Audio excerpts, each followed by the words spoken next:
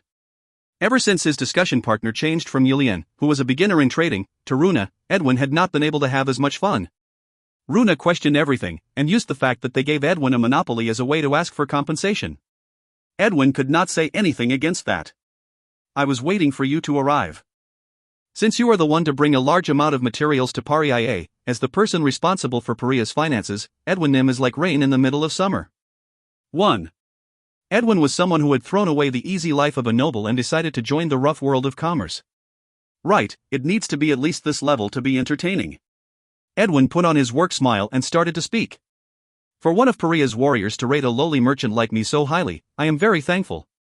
Now I am scared seeing you smile like that. Let's head on in. As Runa offered Edwin the prepared seat, Edwin nodded his head and followed after him. And then, the two men got straight to the point as soon as they sat down.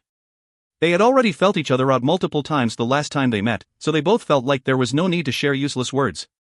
What is it you want this time? Once Edwin started to talk, Runa revealed the things he had thought about. The first is to increase the amount of iron by twice the normal amount. Iron is not easy to get. Furthermore, with the serious tension in the eastern continent right now, the other guilds are not willing to hand over any iron either. No matter what, the Silence Empire and the Rogini Kingdom will most likely go to war within the next 3 years. With the 2 strong nations going to war, it means that the multiple smaller nations under their control will be forced to take part as well. Knowing that is coming up, who would want to give up their iron right now? I'm sure that all of them are working hard to gather as much iron as possible right now. Would I be asking you like this if it was easy to do? Furthermore, isn't Edwin Nim's guild based out of the western continent where the situation is better? Edwin took a peek at Runa as he cautiously asked. Paria should have gathered a lot of iron and weapons from the war against the Wikili. Are you still that low on iron? Your number of warriors should not have increased by that much. Runa did not even blink before he answered. Since we will continue to go to war in the future, having more iron is always better. In addition, we need a lot of iron because we are trying to build a castle. A castle? In the desert? As Edwin asked in disbelief, Runa just asked the question again instead of answering. So can you get it or not? I'm sure you'll threaten me again if I say I can't. I just explained the truth to you, I did not threaten you. Edwin glared at Runa, who was calmly answering before finally opening his mouth. Fine, whatever. I will gather every little scrap of iron I can gather. Seeing the answer come out so easily after Edwin was contemplating for a long time, Runa started to smile internally. Originally, he should have been afraid of the cards in Edwin's hands, but the situation was different this time. He was ready to take any attack. It was because he had a very strong card in his hand this time. If I don't ask now, when would I ask? Runa started to talk about the next item. Second, I hope you can find us some help. I'm guessing you mean people? Yes. In regards to this aspect, I can only trust in Edwin Nim's reliability. We would also need experts in castle building as well. There are many demands for castle renovations right now that I do not know if any such experts would be left. At Edwin's fake tantrum, Runa slowly revealed the card in his hand. Aren't you curious about the card in my hand? I plan on asking Edwin Nim for a lot of things today.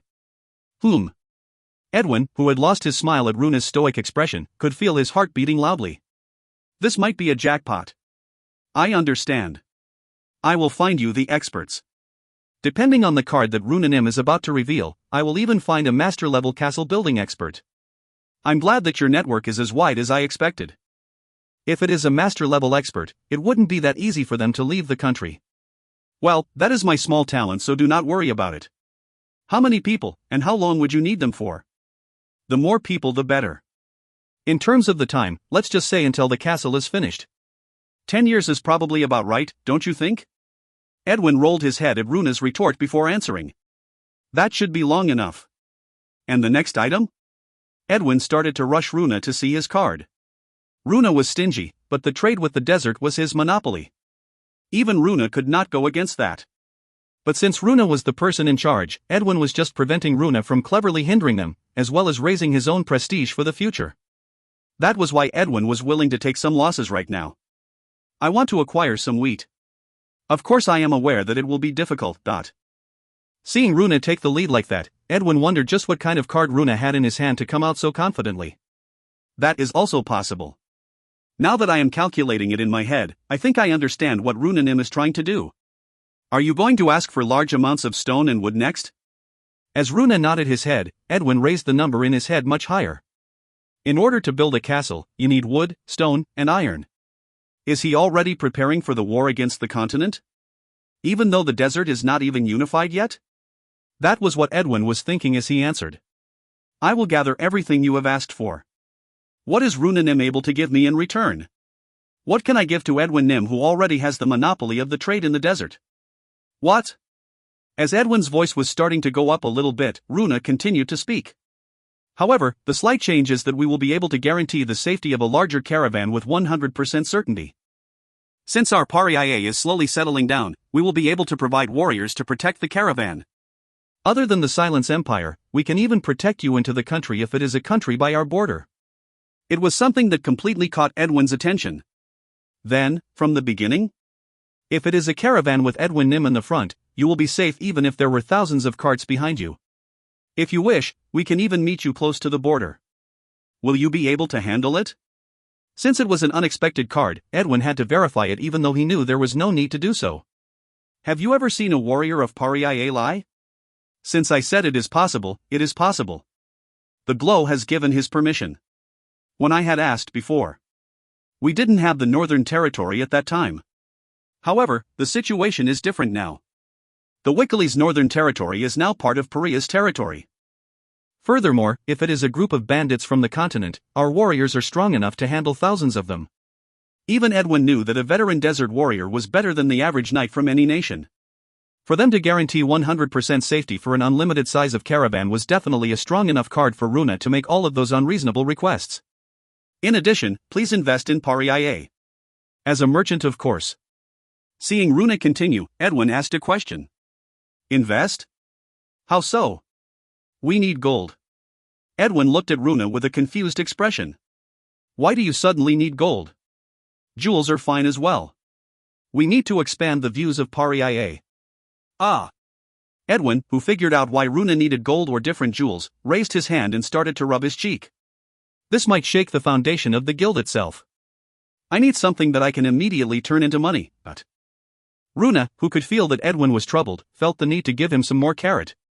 The amount of things he had requested was difficult for a single merchant guild to complete in a short amount of time. The stronger our Pariah gets, the more Edwin Nim's merchant guild will continue to thrive. Pariah's warriors keep the warriors who put their lives on the line with us in our hearts forever. Ho-oo. Edwin let out a sigh as he answered. There is a bit of a burden to gather it right now. I am already reinvesting everything I make into Pariah, thinking about the future. As time goes on and the size of the guild grows, this type of investment will not be a problem. However, I need something that I can turn into money right now. Runa contemplated after hearing Edwin's words. What is there to take from the desert? There is a limit on how many monsters souls warriors can gather, and that is the same for black water and things like the skin of wild animals. Hold on, there's no reason that we have to be the one to gather the resources, is there? How about this? Please gather extra people, other than the ones to build the castle, to collect black water. The amount of black water that those people gather will be given to your guild for free. However, please do not put the pay for those workers onto Pariah's debt. Ah. There is such a method. I can't believe I didn't think of such a simple solution. Although only warriors can go to the monsters' field, anybody can gather black water as long as there are warriors to protect them. Then is it settled? Of course. Since the cost for black water is currently on the rise, it should be enough to help us. However, please work to ensure this does not make it to the eastern continent through the other tribes. Runa nodded his head at Edwin's request. It was not a difficult request. There are no tribes left in the eastern desert who can defeat Pariah. Since we were able to win the last war, the balance of power has pretty much been broken. That is why we are able to offer Edwin Nim protection for an unlimited amount of carts. If there are materials coming from the western desert, they will not be able to get past the quicksand river. We will make sure to pay attention to that. Then there should not be any more issues.